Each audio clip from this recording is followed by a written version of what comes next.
कभी सोचा है आपने कि जो खुद देवताओं के दूत हैं, जो हर लोक में विचरण करते हैं, जो हर ज्ञान से परिचित हैं, उन्हें भी गुरु की आवश्यकता पड़ सकती है।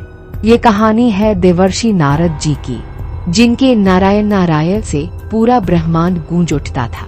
लेकिन एक समय ऐसा आया जब उनके मन में एक सवाल नहीं बल्कि अहंकार जन्म ले चुका था।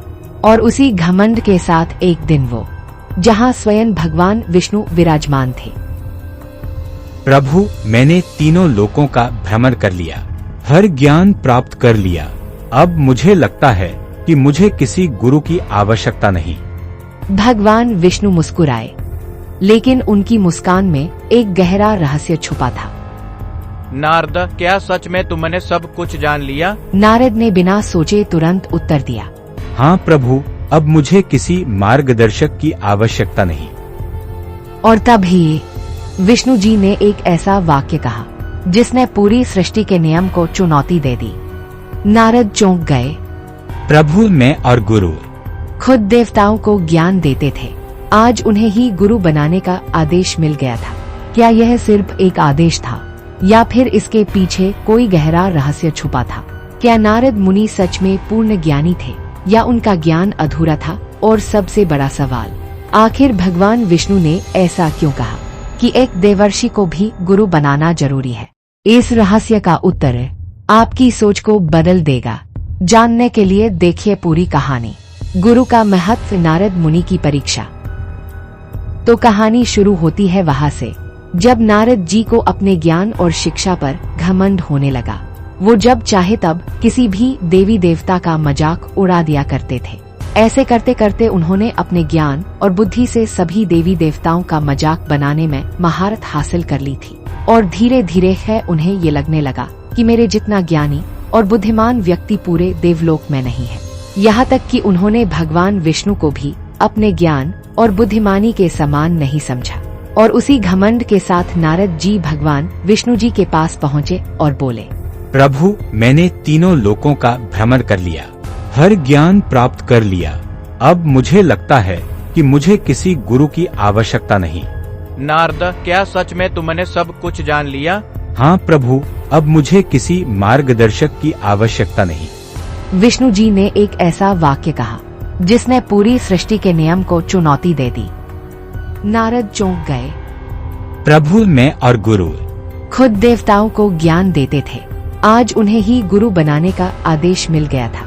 क्या यह सिर्फ एक आदेश था या फिर इसके पीछे कोई गहरा रहस्य छुपा था? क्या नारद मुनि सच में पूर्ण ज्ञानी थे या उनका ज्ञान अधूरा था? और सबसे बड़ा सवाल, आखिर भगवान विष्णु ने ऐसा क्यों कहा कि एक देवर्षि को भी गुरु बनाना जरूरी है? इस रहस्य का उत्तर आपकी सोच को बदल देगा। जानने के लिए देखिए पूरी कहानी। गुरु का महत्व, नारद मुनि की परीक्षा। तो कहानी शुरू होती है वहाँ से, जब नारद जी को अपने ज्ञान और शिक्षा पर घमंड होने लगा। वो जब चाहे तब किसी भी देवी देवता का मजाक उड़ा दिया करते थे। ऐसे करते करते उन्होंने अपने ज्ञान और बुद्धि से सभी देवी देवताओं का मजाक बनाने में महारत हासिल कर ली थी। और धीरे धीरे है उन्हें ये लगने लगा कि मेरे जितना ज्ञानी और बुद्धिमान व्यक्ति पूरे देवलोक में नहीं है। यहाँ तक कि उन्होंने भगवान विष्णु को भी अपने ज्ञान और बुद्धिमानी के समान नहीं समझा। और उसी घमंड के साथ नारद जी भगवान विष्णु जी के पास पहुँचे और बोले, प्रभु, मैंने तीनों लोकों का भ्रमण कर लिया, हर ज्ञान प्राप्त कर लिया। अब मुझे लगता है कि मुझे किसी गुरु की आवश्यकता नहीं। ये तो बहुत ही आनंद की बात है, लेकिन आपको एक काम करना है। क्या काम प्रभु? आपको नीचे धरती लोक पर जाना होगा और अपने एक गुरु बनाने होंगे। देवर्षि नारद भगवान विष्णु की बात सुनकर हैरान हो गए और सोचने लगे कि गुरु बनाना होगा मुझे, जबकि मैं तो तीनों लोकों का भ्रमण करके आया हूँ और मेरे जितना ज्ञानी एवं बुद्धिमान देव पूरे देवलोक में नहीं है। फिर भी प्रभु मुझसे गुरु बनाने के लिए बोल रहे हैं। देवर्षि नारद जी को भगवान विष्णु की बात सुनकर हैरानी हुई और थोड़ा गुस्सा भी आया। लेकिन भगवान विष्णु के आगे भला उनकी कहा चलने वाली थी, इसलिए वो बिना कुछ पूछे धरती लोक पर गुरु बनाने के लिए निकल गए। लेकिन उन्हें धरती लोक पर कोई ऐसा व्यक्ति नहीं मिला जिसे वो अपना गुरु बना सके। और वो वापस देवलोक में भगवान विष्णु के पास आ गए। देवर्षि को देखकर भगवान विष्णु ने देवर्षि से पूछा, अरे नारद जी आप आ गए, और क्या क्या विशेषताएं आपके गुरु जी में? नारद जी बोले, कोई विशेषताएं नहीं है प्रभु। देवर्षि नारद जी की बात सुनकर भगवान विष्णु को पहले थोड़ी हैरानी हुई और फिर हल्की सी हंसी आ गई और हंसते हुए पूछा, यूँ क्या हुआ? आपके गुरु आपकी तरह ज्ञानी और बुद्धिमान नहीं है क्या? भगवान विष्णु की बात सुनकर नारद जी को बहुत बुरा लगा और भगवान विष्णु की बात सुनकर बोले, नहीं प्रभु, ऐसी कोई बात है, क्योंकि मुझसे ज्यादा ज्ञानी और बुद्धिमान होने के लिए पहले गुरु का मिलना भी तो जरूरी है। नारद जी की बात सुनकर भगवान विष्णु जी को फिर से हंसी आ गई और भगवान विष्णु को हंसते हुए नारद जी को गुस्सा आ रहा था और गुस्से में भगवान विष्णु जी से पूछा, प्रभु क्या हुआ? आपको हंसी किस बात और आ रही है?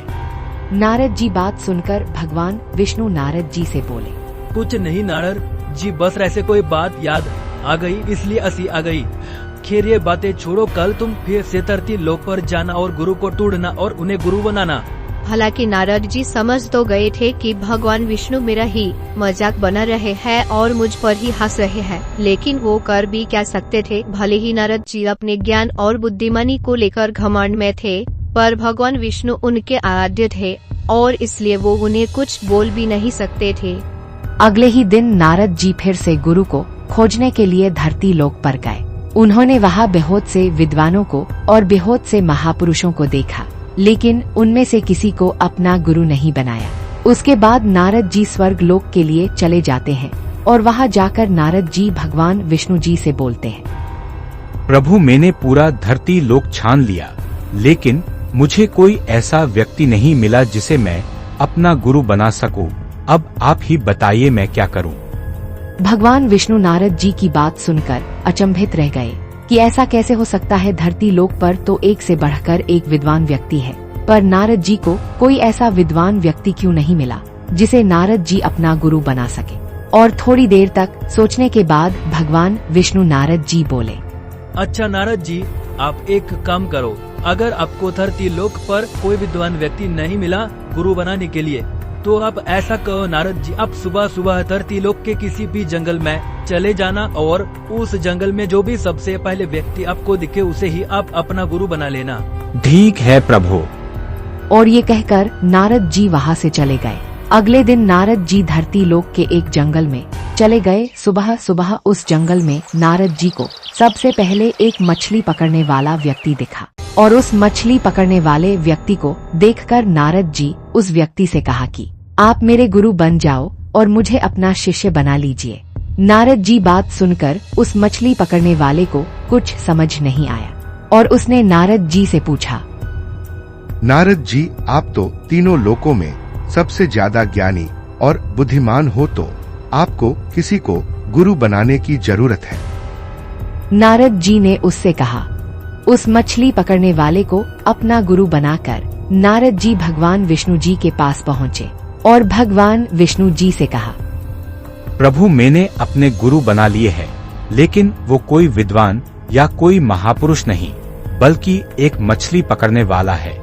भगवान विष्णु जी ने नारद जी की बात सुनी और नारद जी की बात सुनकर भगवान विष्णु जी ने नारद जी को 64 योनि भोगने का श्राप दे दिया और नारद जी से गुस्से में कहा, नारद, तुमने गुरु के नाम में लेकिन और बल्कि लड़ाया है, इसलिए मैं तुम्हें 64 योनि भोगने का श्राप देता हूँ। नारद जी रोने लगे और अपनी गलती के विलाप करने लगे और भगवान विष्णु जी से बोले, प्रभु मुझे माफ कर दीजिए, ऐसा फिर नहीं होगा, इसका कोई उपाय तो होगा। भगवान विष्णु ने नारद जी के पश्चाताप और विलाप को देखकर उन्हें दया आ गई और बोले, इसका उपाय तो आप अपने गुरु जी से पूछो, वही आपको इसका उपाय बताएंगे। इसके बाद नारद जी अगले दिन उसी जंगल में गए जहां उन्हें वो मछली पकड़ने वाला व्यक्ति मिला था और उनके सामने रोने लगे, विलाप करने लगे। नारद जी को रोते देख उसने पूछा कि नारद जी क्या हुआ, आप रो क्यों रहे हैं? उसकी बात सुनकर नारद जी रोते हुए बोले, गुरु जी मुझसे बहुत बड़ी गलती हो गई, मैंने आपको गुरु बनाया है और मैंने आपके नाम पर मैंने लेकिन और पर लगा दिया, जिसके कारण भगवान विष्णु जी ने मुझे 64 योनि भोगने का श्राप दे दिया और मैंने उनसे इसका उपाय पूछा तो उन्होंने कहा कि इसका उपाय मेरे गुरु जी यानी आप बताएंगे, तो आप इसका कोई उपाय बता दो। नारद जी बात सुनकर मछुआरा उनके लिए उपाय सोचने लगा और थोड़ी देर तक सोचने के बाद फिर बोला, नारद जी आप एक काम करिएगा, आप अपने प्रभु से उन 64 योनियों के बारे में पूछना और कहना कि प्रभु कौन सी 64 योनि भोगने हैं, मुझे बताइए, मैं भोगने के लिए तैयार हूँ। और उनसे कहना है मून से नहीं जमीन पर उसका चित्र बना के बताइए, और जब वो चित्र बनाकर बताए तभी उस पर दंडौती मार देना, और उनसे कहना कि प्रभु भोग ली मैंने 64 योनियां, वो 64 योनियां भी आप ही ने बनाई है और ये योनियां भी। नारद जी ने भी वही किया जो उनके गुरु ने कहा था और भगवान विष्णु जी के पास जाकर वही बोला और वही किया जो उनसे उनके गुरु ने करने को कहा था। भगवान विष्णु नारद को और नारद जी के अपने गुरु को लेकर पूर्ण विश्वास को देखकर भगवान विष्णु बहुत खुश हुए और उन्हें माफ कर दिया। अंत में भगवान विष्णु ने नारद जी को समझाते हुए कहा कि नारद जी आप भले कितने ही बड़े ज्ञानी और बुद्धिमान क्यों ना हो, लेकिन अपने ज्ञान और बुद्धिमानी को लेकर कभी घमंड नहीं करना चाहिए। जैसे आप कर्म करोगे वैसा ही आपको फल भी मिलेगा। अगर अच्छे कर्म करोगे तो अच्छा फल मिलेगा और बुरे कर्म करोगे तो बुरा फल मिलेगा। इसलिए अपनी किसी भी विशेषता को लेकर घमंड नहीं करना चाहिए। और गुरु ही एक ऐसा व्यक्ति होता है जो हमें भव से पार उतरने में हमारा मार्गदर्शक होता है। इसलिए गुरु का तो अपमान मंदिर मस्जिद तोड़ने से भी बड़ा पाप होता है। अगर आपको हमारी ये छोटी सी वीडियो अच्छी लगी हो तो वीडियो को लाइक, कमेंट और अपने दोस्तों के साथ जरूर शेयर करें।